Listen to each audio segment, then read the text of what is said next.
Assalamualaikum warahmatullahi wabarakatuh.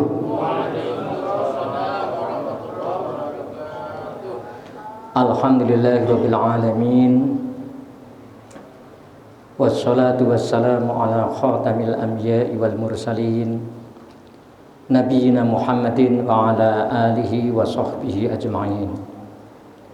Raditu billahi rabba wa bil islami dina wa bi Muhammadin sallallahu alaihi wasallam nabiyya wa rasula. Qala Allah ta'ala fi kitabihil karim, a'udzu billahi minasy syaithanir rajim. Fabasyir ibad alladzina yastami'una al-qaula fayattabi'una ahsanah. Ulaika alladzina hadahumullah wa ulaika hum ulul albab. Wa qala aidan a'udzu billahi minasy syaithanir rajim. Ya ayyuhalladzina amanu la tulhikum amwalukum wa la auladukum an dzikrillah wa may yaf'al dzalika fa ulaika humul khasirun. Wa anfiqu mimma razaqnakum min qabli ay ya'tiya ahadakumul maut fayaqul rabbi laula akhartani ila ajalin qarib fa asaddaqu wa akum minas sholihin wa la yu'akhirullahu nafsan idza jaa ajaluha wallahu khabirun bima ta'malun. Shadaqallahul azim. Fabasyir ibad, berilah kabar gembira kepada hamba-hambaku alladzina yastami'unal qaula, yaitu yang mendengarkan pembicaraan, yang mendengarkan ceramah, yang mendengarkan khutbah. Fayattabi'una ahsanah, dari apa yang disampaikan itu yang baik dikerjakan. Ulaikal ladzina hadahumullah, mereka itulah orang-orang yang mendapat petunjuk oleh Allah, yang mendapat hidayah dari Allah. Wa ulaika hum ulul albab, dan mereka itulah hamba-hamba yang ahli berfikir, yang senantiasa menggunakan akalnya untuk mendekatkan diri kepada Allah. Ya ayyuhalladzina amanu, wahai hamba-hamba Allah yang beriman, la tulhikum amwalukum wala auladukum an dzikrillah, janganlah harta-hartamu, pekerjaanmu, daganganmu, juga anak-anakmu, keluargamu melalaikan kamu zikir kepada Allah, berbakti kepada Allah, beribadah kepada Allah. Wa may yaf'al dzalika fa ulaika humul khasirun. Siapa saja yang karena harta, karena perdagangan, karena kesibukan masalah dunia, karena anak-anak sampai melalaikan zikir kepada Allah, fa ulaika humul khasirun, mereka itu adalah orang yang rugi dunia, rugi akhirat.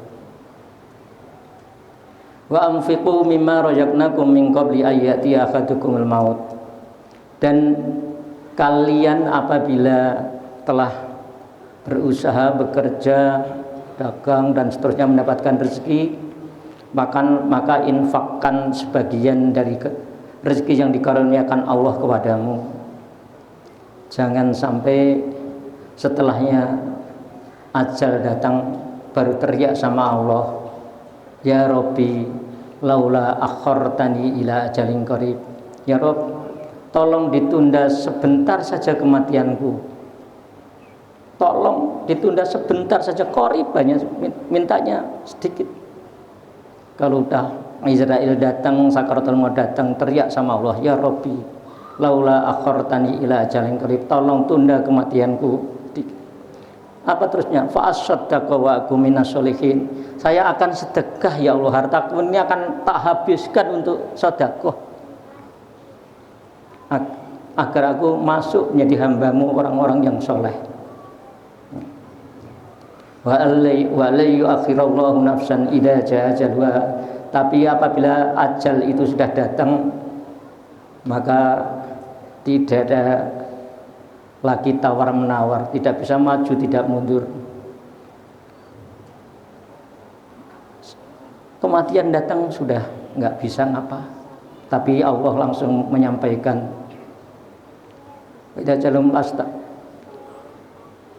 kalau sudah ajal nyampe, nggak bisa maju, nggak bisa mundur apa, Allah akan memberikan tahu kepada kita semuanya catatan amal apa saja yang pernah kita kerjakan. Allah maha teliti terhadap apa yang kita kerjakan. Allah akan memberitahukan apa saja yang telah pernah kita perbuat. Shadaqallahul azim. Quran surat Az-Zumar ayat 18 dan Quran surat Al-Munafikun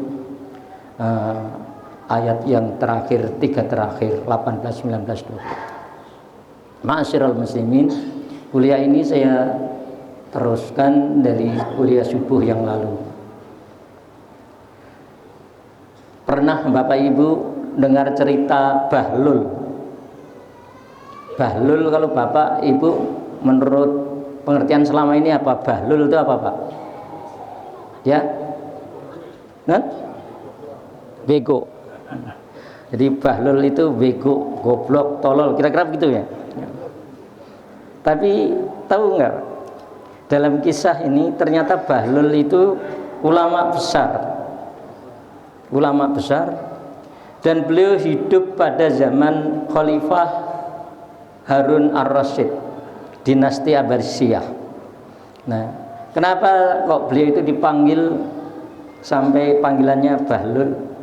Karena beliau sebagai ulama, sebagai intelektual, sebagai orang pinter, lebih banyak tinggal di kuburan daripada di rumahnya, daripada keliling pulang dakwah ke kuburan, dari rumah ke kuburan gitu. Jadi banyak nongkrongnya di kuburan ya. Khalifah Harun ar-Rasyid tahu mendengar kalau Bahlul ini di kuburan. Akhirnya beliau naik kuda datang ke kuburan. Ternyata betul sampai di kuburan melihat Imam Bahlul ini duduk di sana. Terus akhirnya dari kejauhan Khalifah Harun ar-Rasyid itu teriak, wahai Bahlul, kapan kamu sembuh dari gilamu gitu? Kapan kamu mau sembuh dari akal tidak sehatmu gitu? Atau kayak tadi, kapan kamu sembuh dari tololmu, goblokmu gitu. Nah, mendengarkan kalimat itu, sang Bahlul langsung bangkit dari duduknya, naik ke pohon dekat jalan. Nah, wahai Harun, Harun ar-Rasyid itu khalifah, Pak, Presiden Prabowo. Nah, terus akhirnya, hai Prabowo gitu, kira-kira Pak Prabowo marah enggak? Mungkin rakyatnya aja yang dengar marah itu, wah dia presidenku gitu. Tapi ini teriak, hai Harun, nggak dipanggil khalifah, nggak apa gitu. Yang goblok lo atau gue gitu. Gitu. Sang khalifah itu, yang goblok kau Prabowo apa aku, gitu, kira-kira begitu. Ya, ternyata jawabnya, dengar kalimat itu, kapan kau sadar kau menjadi orang yang baik? Kaget juga gitu. Nah, sang khalifah Harun dengan kudanya langsung balik. Nah, terus deketin Bahlul yang baru nongkrong di pohon. Terus jawab, hei Bahlul, kamu mau apa? Kapan kamu mau berhenti jadi orang goblok gitu? Nah, sang khalifah itu. Nah, terus kenapa kamu ngomong seperti itu? Coba, yang goblok saya atau kamu? Ternyata Bahlul tetap aja yang goblok lu. Duh, masya Allah, presiden dipanggil lu. Nah, terus akhirnya kenapa kamu ngomong begitu? Nah, coba tolong renungkan kata Bahlul. kamu, yang kamu besar-besarkan, yang kamu agung-agungkan, yang kamu yang kamu perbaguskan dan semuanya hanya istanamu, rumahmu, kerajaanmu. Tapi kamu melupakan rumah masa depanmu yang kamu mesti akan mendiami, tidak nyiapin sedikit pun. Wah kecil. Di sementara aku yang kalau anggap goblok, kenapa aku senantiasa di kuburan? Karena aku mempersiapkan rumah masa depanku yang jauh lebih lama akan saya tinggali daripada dunia ini. Sang Khalifah Harun ar-Rasyid dengar kalimat itu langsung turun dari kudanya. Ya.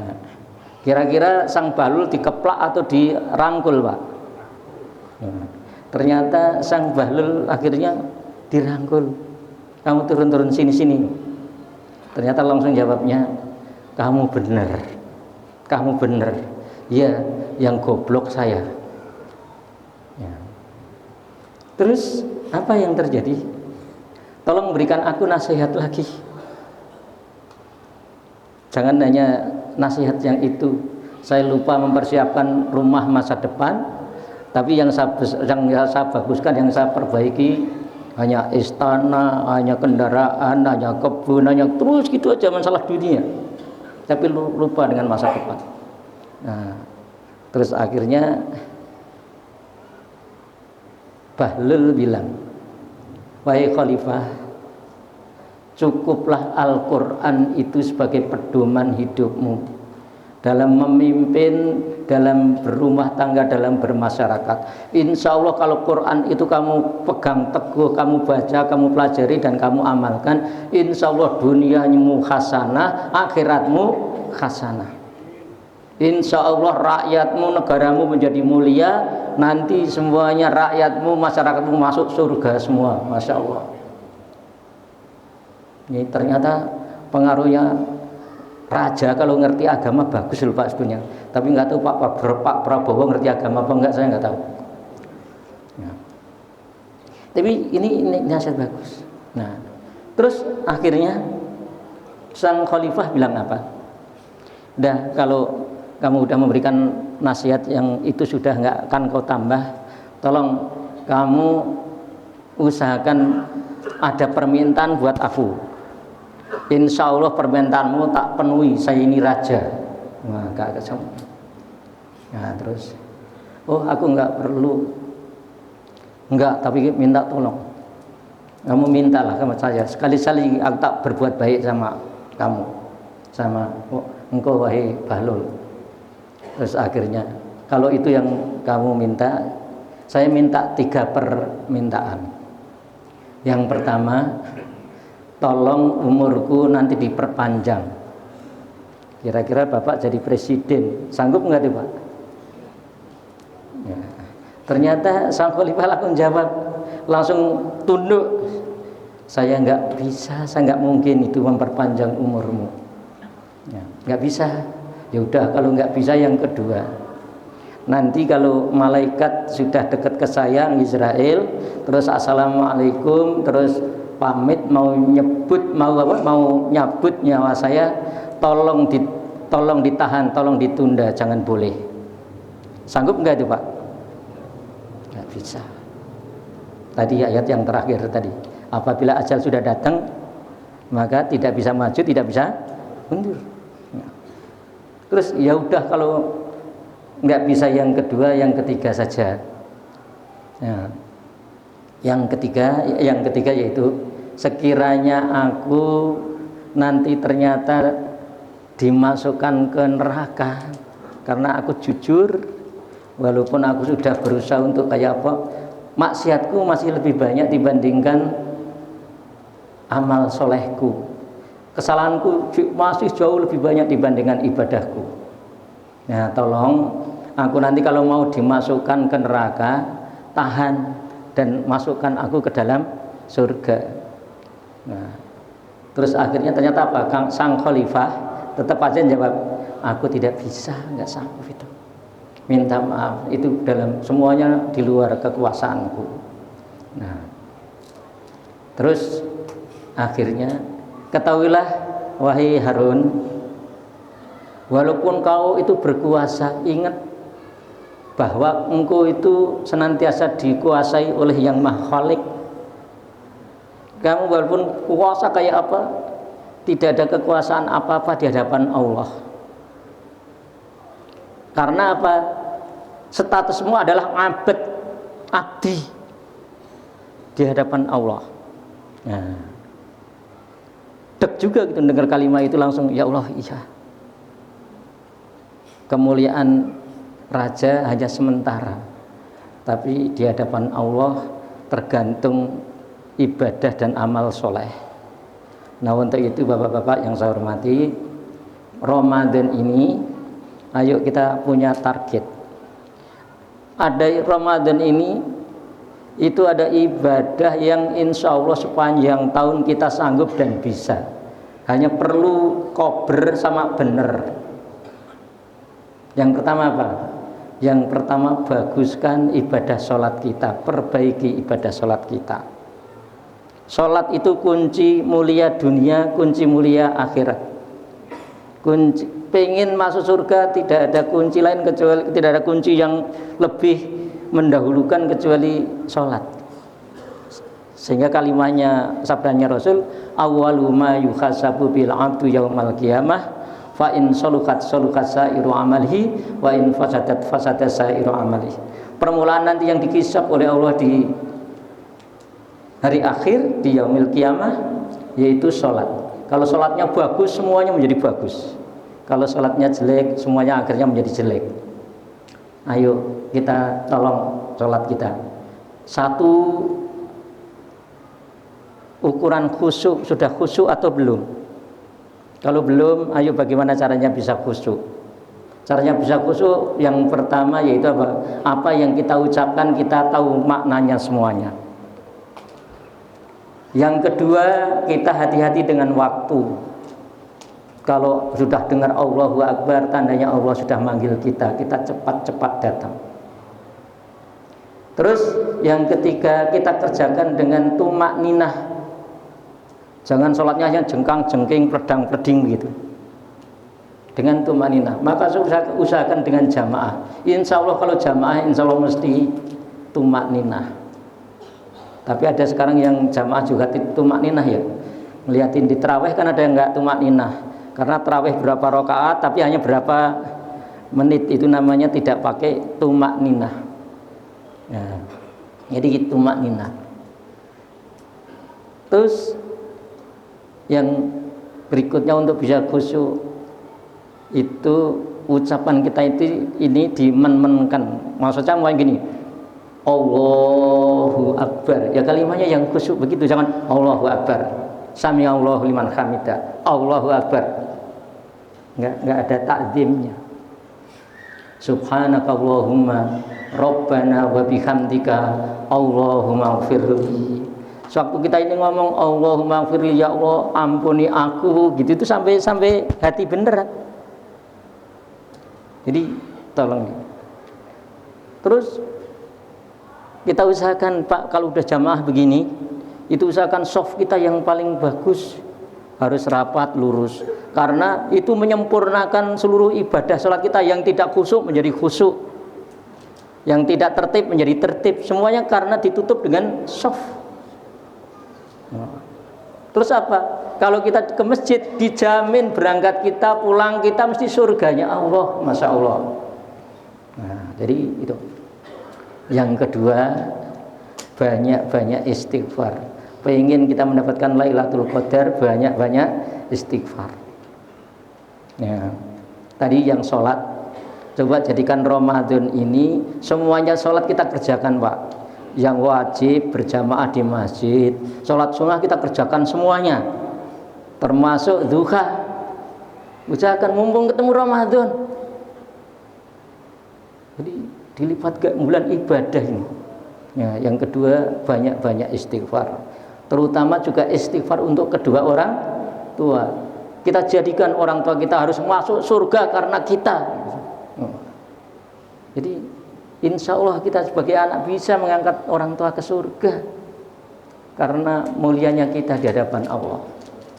Istighfar anak untuk istighfar itu kalau ngikutin Nabi ada 3 Pak. Yang pertama Rabbana dzolamna anfusana. Istighfarnya siapa?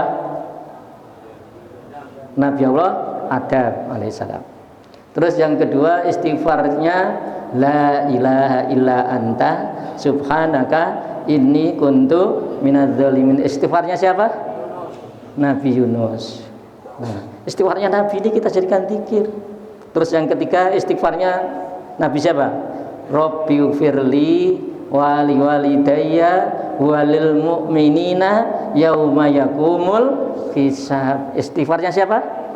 Nabi Allah Ibrahim. Di istighfarnya nabi-nabi itu kita jadikan zikir kita.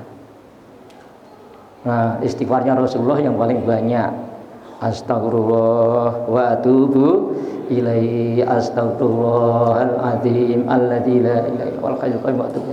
Sebelum subuh usahakan minimal 3 kali astagfirullah alladzi la ilaha illal hayyul qayyum wa atubu ilaihi. Kalimatnya begitu. 3 kali, maka akan diampuni dosanya walaupun dosanya sebanyak bintang di langit, pasir di laut. Bintang di langit. Subhanallah. Istighfar. Istighfar yang paling agung yaitu sayyidul istighfar. Allahumma anta rabbi la ilaha illa anta. Yang kedua. Yang ketiga, pandai-pandailah kita zikir. Zikir pagi, petang, zikir apa saja biasakan. Zikir yang ringan tapi timbangannya berat. Subhanallah wa bihamdi, subhanallahil azim. Zikir yang gampang tapi sangat dicintai oleh Allah apa? Subhanallah walhamdulillah wala ilaha illallah wallahu akbar wala haula wala quwata illa billah. Itu zikir-zikir yang kita semuanya udah hafal di depan Allah mulia sekali. Nah, insya Allah kalau kita zikir pagi dan petang, kita tidak akan sengsara dunia, tidak akan sengsara di akhirat, dan pasti masuk surga. Nah, terus yang keempat, jangan lupa mentadarusi Al-Quran. Ramadan ini bulan Al-Quran. Pengen kita ini mulia di dunia, mulia di akhirat. Pengen orang tuanya mulia di dunia, pengen mulianya di akhirat. Insya Allah dengan anaknya baca Al-Quran, orang tua akan dimahkotai dengan mahkota surganya Allah Subhanahu Wa Taala. Nah, terus yang terakhir saya tanya buat penutup, kenapa ayat tadi waktu kita ini mau meninggal itu tidak minta saya akan haji, saya akan jihad, saya akan umroh, saya akan sholat rajin, saya akan, tapi kok kalimatnya mau sedekah? Kenapa Pak? Kan udah sering ngaji terus. Kenapa permintaan kita kepada Allah, ya Allah tolong tunda kematianku sebentar saja, saya mau sedekah ya Allah. Kenapa? Dan? Gimana Pak? Pahalanya mengalir terus. Oh, pahalanya mengalir terus. Ya pahalanya mengalir terus betul. Tapi apa Pak? Dampaknya sodakoh itu sampai hari kiamat baru berhenti. Jadi Bapak kalau infak itu infaknya, pahalanya itu sampai hari kiamat tidak berhenti. Ilmunya guru sampai hari kiamat tidak akan terus. Nah itulah kita, mari kita song-song Ramadan ini, mudah-mudahan Ramadan terbaik dalam kehidupan kita. Dan kita berdoa mudah-mudahan masih ketemu Ramadan terus, usia kita dipanjangkan.